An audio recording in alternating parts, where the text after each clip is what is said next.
آج علی بہت مصروف ہے، آج علی کی تیاریاں مکمل ہو گئی، آج علی کی وصیتیں مکمل ہو گئی، آج علی کی وصیتیں مکمل ہو گئی۔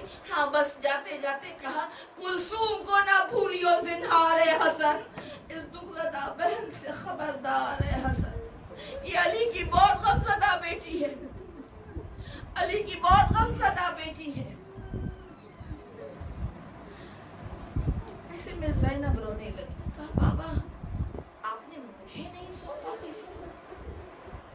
کہا زینب تجھ غمزدہ کا کون سوائے حسین ہے؟ ارے اس کے لیے سہے گی نہ تو کون سی جفا، اس کے لیے رسن میں تو بندوائے گی گلا، ہو کر اسیر جائے گی میدان شام میں، اس کے لیے پھرے گی تو بلوائے عام۔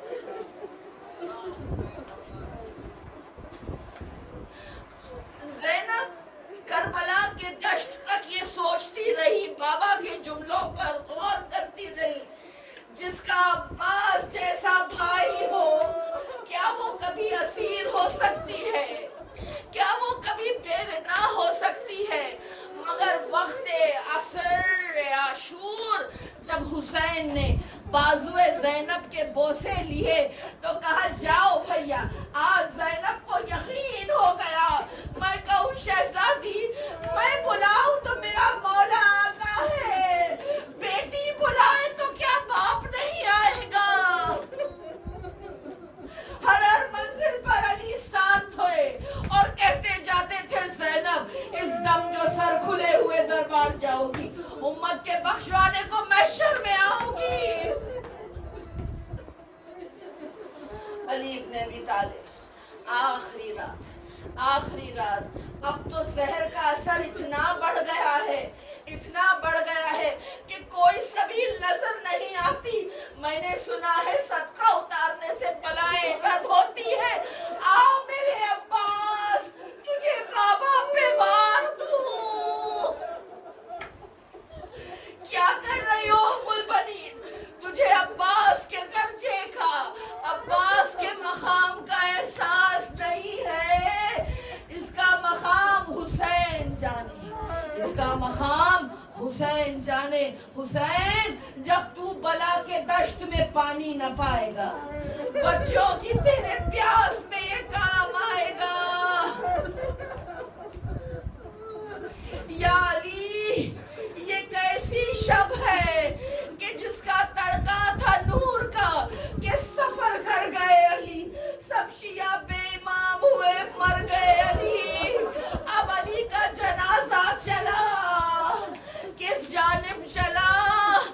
نجف کی وادیوں میں چلا، اس انداز سے چلا جہاں آدم اول دفن ہے، جہاں آدم ثانی دفن ہے، وہاں بیٹوں نے بابا کو دفنا دیا، بیٹوں نے بابا کو دفنا دیا۔ اب بیٹے پلٹ رہے ہیں، عزاداران امام جب تک کوئی زندہ ہے نا ایسے زندہ رہو کہ لوگ تمہیں دعائیں دیں، اور جب دنیا سے چلے جاؤ تو لوگ تمہاری کمی محسوس کر کے تمہارے لیے روئیں۔ اگر کوئی کسی کے کام نہ آتا ہوتا تو کوئی کسی کو کیوں یاد کرتا؟ لیکن علی 3 روز سے کیا بیمار ہے، یہاں پر فاقے ہو رہے ہیں، کیونکہ راتوں کو جو روٹیاں لے کر آ رہا ہے وہ تو بستر مرگ پہ ہے۔ اب علی کیا گئے دنیا سے، 3 روز کا بھوکا فقیر نالا و گریا کر رہا ہے۔ امام حسن روئے اور پوچھا تو کون ہے، کیوں فریاد کر رہا ہے؟ کہا میں فقیر ہوں، 3 روز کا بھوکا ہوں، جو کھانا لاتا تھا وہ آیا نہیں۔ کہا تو بتا سکتا ہے وہ کون تھا؟ کہا نہیں میں نابینا ہوں، مگر اتنا ضرور کہوں گا اس کے بدن سے وہی خوشبو آتی تھی جو تیرے بدن سے آ رہی ہے۔ کہا وہ میرا بابا علی تھا، امیر المومنین تھا، خلیفۃ المسلمین تھا، دفنا کرا رہا ہوں۔ کہا لے چلو مجھے اس کی خبر پر۔ پہلا زوار علی، نجف